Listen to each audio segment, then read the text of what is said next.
He's got chickens out there and back, and that little fucking dog that they had went out there and back, had a big white fucking dog, had a white one, then all of a sudden he came over here, and when I was out there and back with the smoky and fucking light, and I'm hearing this chicken go, blah, blah, blah, blah, blah, blah, blah. Yeah, water on them. Usually just dip them in one of them green buckets and then just stick them in there until... You never done this? Nope.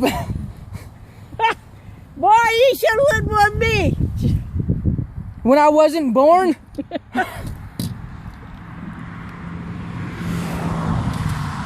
Everybody on Facebook's gonna see this shit.